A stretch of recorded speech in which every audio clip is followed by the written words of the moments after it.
Thank you, Scott, Evie. Happy birthday. I don't have any presents. There was a pony out front.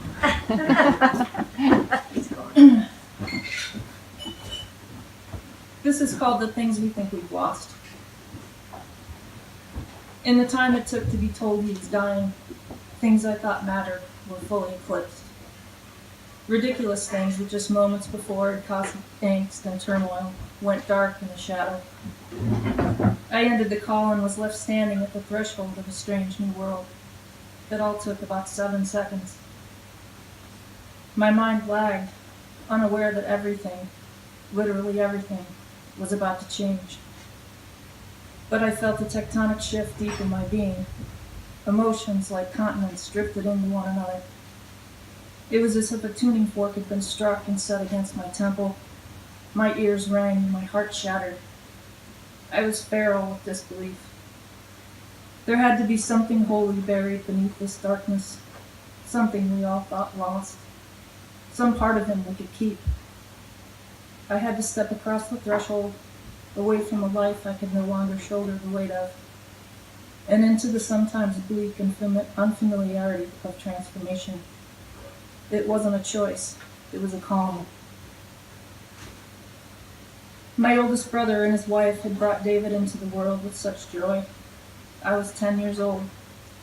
I remember watching my brother change Dave's diaper and put him into little yellow and blue pajamas, the kind with the rubbery feet and a long zipper that ran from one tiny ankle right up to his sweet little neck.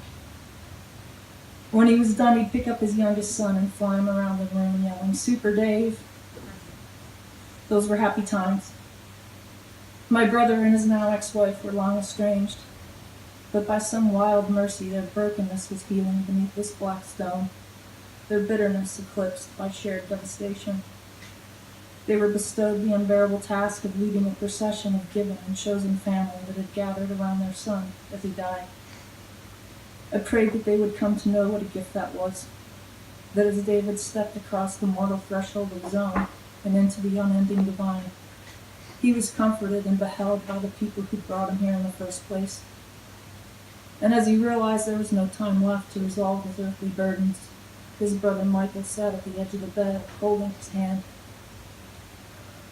I'm comforted in the saddest way possible by the thought that as my beautiful nephew turned whole, the first faces he'd ever seen in this life were now also the last, and that his walk to the chasm was made in the thick of furious love. We didn't have a funeral. Instead, we created a personal, intimate memorial and did our very best to celebrate his life, honor what he meant to us. What we saw in the grieving faces that came to honor and celebrate with us reflected Dave's kindness, his sense of humor, and his remarkable empathy. People came from as far away as Spain to bear witness to his beauty, to his wild generosity, and to his astonishing ability to elevate ordinary moments. The love in the room took up actual space. Each person had a story. People I'd never met brought me a part of my nephew that day, and none of the parts were characteristics of a man who clung tightly to small and fearful love. They were hallmarks of a soul who came here, albeit too short in duration, to notice people, to see them. He listened when you spoke to him. He gave his time and his attention unselfishly.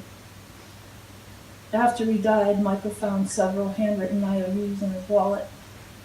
That's all he'd ever asked for in return for a ride to work, or a couch to crash on indefinitely, or a lift home when the car ran out of gas on the 405 at rush hour in Los Angeles. Dave would always show up, usually with a pizza, because he'd be worried no one had eaten. Once, years ago, I was visiting him in Berkeley. He let me stay at his place and went to stay with a friend. His place wasn't in the best neighborhoods, but the price was right. On his way out, he pointed to a baseball bat beside the door. "Just in case," he told me with that grin. I got up early, having slept with one eye open, showered, and headed out to meet him for breakfast. I was surprised by the loud snores of a homeless man asleep on a couch that was on the front porch. Frightened, I quickly stepped back inside, locked the door behind me, and called Dave. "Dude, There's a huge guy passed out on your front porch. Scared the crap out of me. I was speaking in a hushed, urgent whisper, expecting David to be alarmed, tell me not to make a sound, maybe call the cops. Oh, yeah, Dave said, I forgot to tell you. That's Reggie. He crashes there sometimes when he's had a rough night. He's all right. Reggie's the man. That was my nephew. He probably knew more about Reggie than Reggie's own family because he took the time to listen to people. All people, but especially ones that were down on their luck. At his memorial, person after person had a similar story. He took me in when I had nowhere to go. He got me a job. He made Thanksgiving dinner every year for all the strays in the neighborhood that didn't have family to be with. Of course I thought he was amazing. He's my nephew.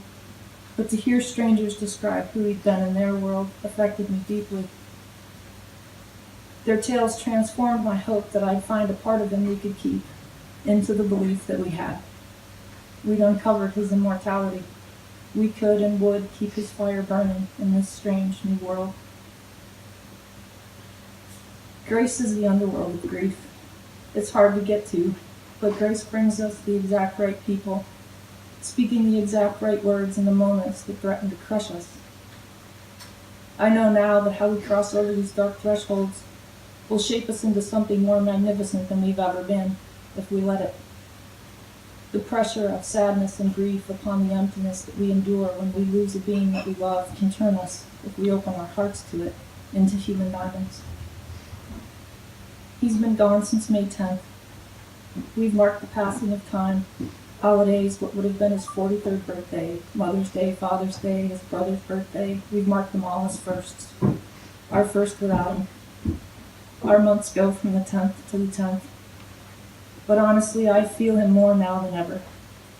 No, it's not the same as having him alive, not the same as seeing that grin and the sparkle in his eye. But there's no separation between us anymore. In fact, I've asked him to show up today, help me say these things I need to say, and I feel him. He's with me. In return, I know all he'd ask of me is to pay it forward somehow, to be kind. You know, for a while I thought I'd lost him. Then on the heels of his death, more loss came to my door. This is turning into a shit show of a year. It's becoming my mantra. But love and redemption rode in on the backdraft of pain and ushered me through. My family had been blurry for a while. I hadn't been seeing things clearly.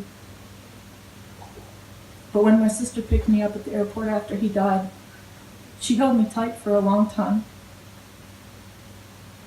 And right there at the baggage claim, I turned back into her baby sister. Back into my mother's daughter. I wish I could find the words to tell that story. I've been trying. It's coming in fits and starts. All I can say is that I was finally home again, and I knew love was going to get me through because I was finally going to let it. I'd surrendered. Love won. It always does. I still have no idea where I am in a lot of this, but I have hope, and I have a beautiful big family, and we love one another deeply. And I still have David. Sometimes I close my eyes in the quiet of the morning, and I can hear him in the sound the trees make, so loud I can't tell if it's breeze or rain, and I smile at the merciless things inside that are turning me into my diamond self, things I thought I'd lost.